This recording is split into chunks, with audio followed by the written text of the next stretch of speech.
Good morning, everyone. Thank you for tuning in with me today. My name is Corey, and today we're going to talk a little bit about Ripple and what's going on in the cryptocurrency space.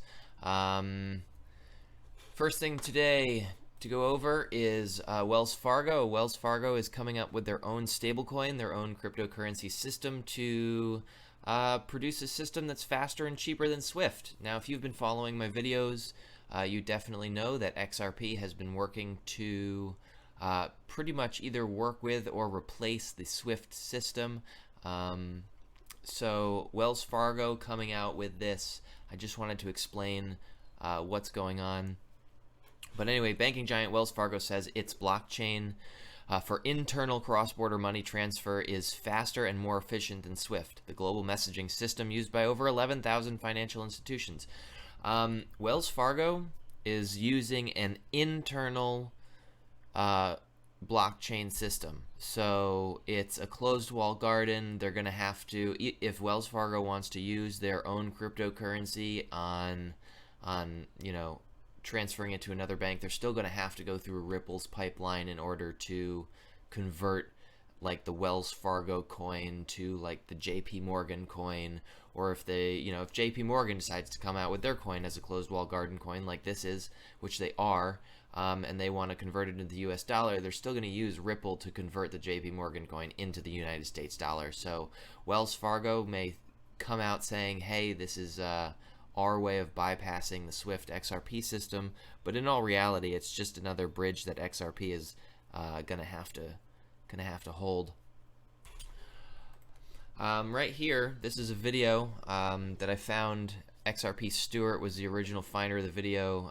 Jay Luciano at jluciano1111 put the video up. Basically, this guy is talking about how all of his banks use the Swift system, but they are, in fact, I think it's right about here, he starts talking about how they're implementing blockchain and blockchain technology to make payments simpler, faster, more transparent, and to get away from that old closed wall garden system, a system for the people. And even this guy, who's all of his banks are connected to Swift, he's saying that it's just going to be much better having that open transparency for the people. Moving on, big news this week coming up in October 8th, Brad Garlinghouse breakfast. This is happening at the Economic Club of New York.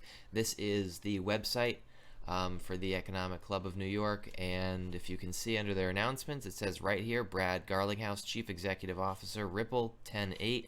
Here it is on their calendar right here, so we're going to do everything we can to get some news on that as that unfolds and see how big that event is actually going to be, how many people are actually going to be involved. But this is a place where the brightest minds, critical issues, and pressing questions are figured out by the world's largest leaders. So that should be a pretty interesting meeting. In lighter news, or not necessarily in lighter news, but still in great news about Ripple. Ripple just celebrated their 7th year anniversary as a company helping the people of the world and everything. So congratulations to Ripple for 7 years. And with Ripple's 7-year anniversary, they have redesigned their website, and it looks fantastic. They have really ramped up the marketing side of things. The website looks just much cleaner and ready to rock and roll. They've got all their partners in line. They've got listings of their customers now. You can see who runs on Ripple, and it's straight up like join our network. This is not a maybe anymore. It's fully implemented. They've got customers that are fully using all their products now. American Express, MoneyGram, PNC, SBI, Remit. If you've seen the hour-long or so presentation I did on what Ripple and XRP is, then you'd see some of these customers are in there as well. But now we've got Santander coming out quoting how great partnering with Ripple has been for their system, as well as Instarem.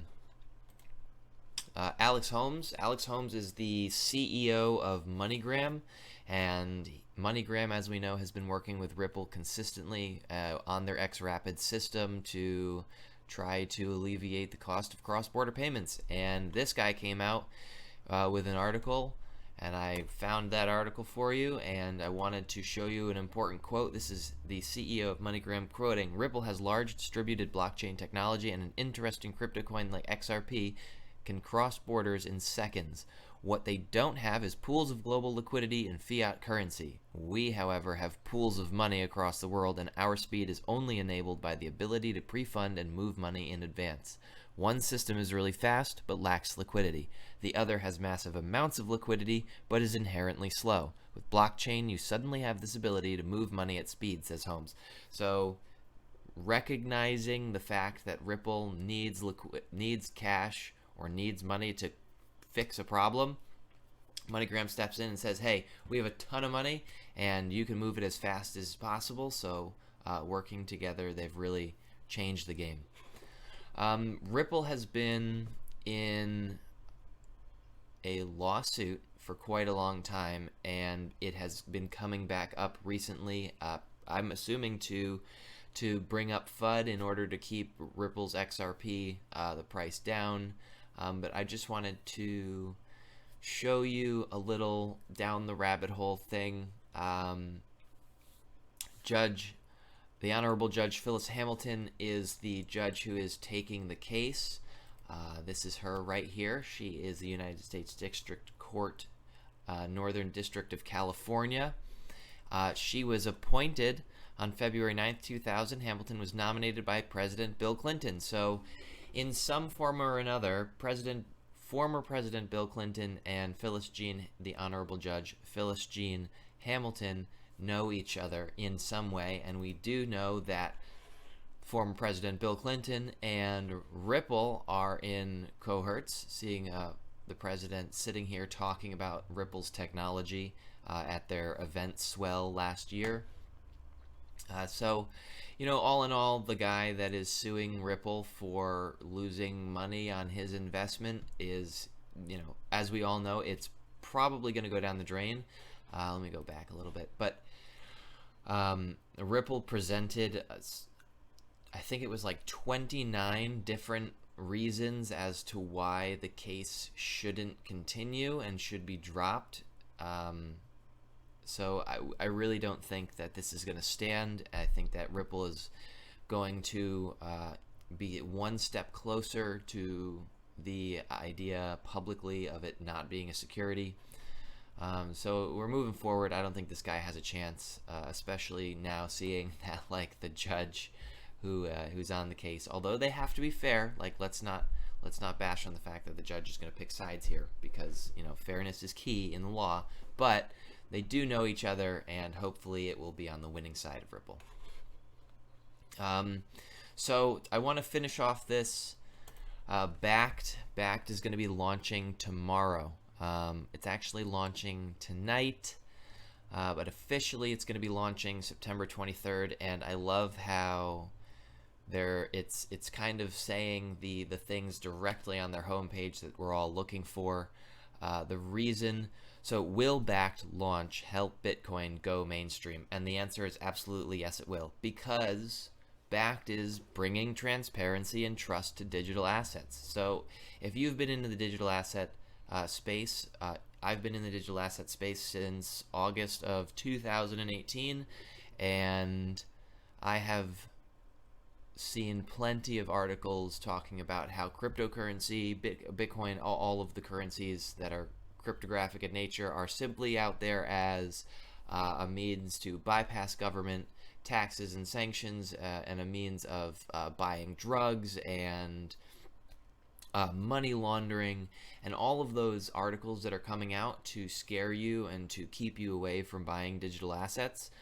In the background, the big whales are buying over the counter, and they don't want to do that. So they can't have Bitcoin on their books. They can't have cryptocurrencies in the public eye. So what is going to happen is Bakkt is going to come out and they're going to say, okay, now here's a structure that everybody can trust. Here's insurance. Here's your traditional systems. Here's transparency. We're the big guys. We're finally coming in. We're the ones who are creating trust in this worldwide market.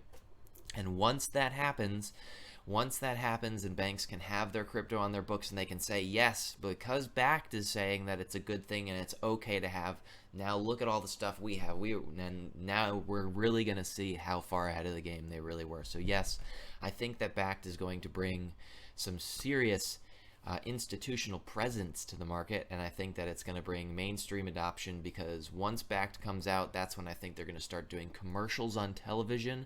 I think that you're going to start seeing like the Super Bowl and a crypto commercial during the Super Bowl. Like things like that are really going to start coming around.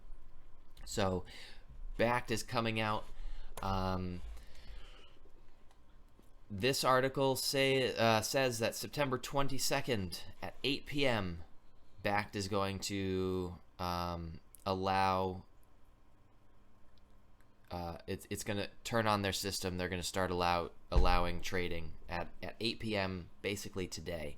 I don't know if that's if it's like a soft start or what, but if the exchange works as planned, it will give institutional investors a secure, well-monitored place to trade Bitcoin, the world's most widely used cryptocurrency. That in turn could help alleviate the problems with volatility and trustworthiness that have kept Bitcoin from being more widely adopted, giving the asset a major boost in legitimacy. So, just as I said, hey guys, we're the big honchos out here. We're the ones who are creating trust. Here's the trust that you've been looking for. If we're using it, you can trust that it's a good thing. And that's it. So we'll see. I think that there's been less news coming out, and I think that everybody's really just waiting to see what's going to happen starting tomorrow. I've looked everywhere for some articles on what other crypto assets are going to be launched on Bakkt, but I haven't really found too much yet. I will continue to look, but I really think that it's going to be Bitcoin, Ethereum, and XRP as the first three that you'll see on the Bakkt platform. And so it should be good. Let's all hope, let's all pray that tomorrow is the day that we've all been waiting for. And I'll see you guys in the next video. See ya. Bye.